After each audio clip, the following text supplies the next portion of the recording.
ಯುದ್ಧ ಪೀಡಿತ ಇರಾನ್ನಿಂದ ಹರ್ಮುಜ್ ಜಲಸಂಧಿ ನಿರ್ಬಂಧ ಆದ ಬೆನ್ನಲ್ಲೇ ಹಲವು ಹಡಗುಗಳು ಈಗ ಒಂದೊಂದಾಗಿ ಭಾರತವನ್ನು ತಲುಪ್ತಾ ಇದೆ. ಅದರಂತೆ ರಾಜ್ಯದಲ್ಲಿ ಗ್ಯಾಸ್ ಅಭಾವ ನೀಗಿಸುವಂತಹ ನಿಟ್ಟಿನಲ್ಲಿ ಈಗ ಮತ್ತೊಂದು ಹಡಗು ಬಂದಿದೆ.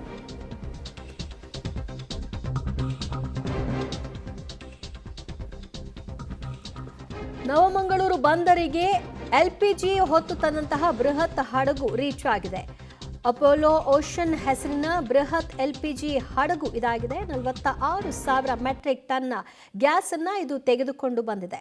ಹರ್ಮುಜ್ ಜಲಸಂಧಿಯಲ್ಲಿ ಯಾವುದೇ ನಿರ್ಬಂಧಗಳನ್ನು ಭಾರತಕ್ಕೆ ವಿಧಿಸಿಲ್ಲದ ಪರಿಣಾಮವಾಗಿ ಒಂದೊಂದೇ ಹಡಗುಗಳು ಈಗ ತನ್ನ ಸಂಚಾರವನ್ನು ಮುಂದುವರಿಸಿದೆ. ಅದರ ಪರಿಣಾಮವಾಗಿ ನವಮಂಗಳೂರಿಗೆ ಇವತ್ತು ರೀಚ್ ಆಗಬಹುದು ಅನ್ನುವಂತಹ ಅಂದಾಜಿನ ಪ್ರಕಾರವಾಗಿ ಇವತ್ತು ಎಕ್ಸಾಕ್ಟ್ ಆಗಿ ಒಂದು ಹಡಗು ರೀಚ್ ಆಗಿದೆ. 46,000 ಟನ್ LPGಯನ್ನು ಅದು ಹೊತ್ತು ತಂದಿರುವಂತಹ ವಿಚಾರ. ಈ ಮೂಲಕವಾಗಿ ರಾಜ್ಯದಲ್ಲಿ ಎದ್ದಿರುವಂತಹ ಗ್ಯಾಸ್ನ ಅಭಾವ ಏನಿದೆ ಅದನ್ನು ಕ್ರಮೇಣ ತಣ್ಣಗಾಗಿಸಬಹುದಾದಂತಹ ಲಕ್ಷಣಗಳು ಗೋಚರಿಸ್ತಾ ಇದೆ. ಈಗಾಗಲೇ ಇರಾನ್ನ ವಿದೇಶಾಂಗ ಸಚಿವರು ಕೂಡ ಹೇಳಿದ್ದಾರೆ, ಭಾರತದ ಹಡಗುಗಳಿಗೆ ನಿರ್ಬಂಧ ಇಲ್ಲ ಅಂತ.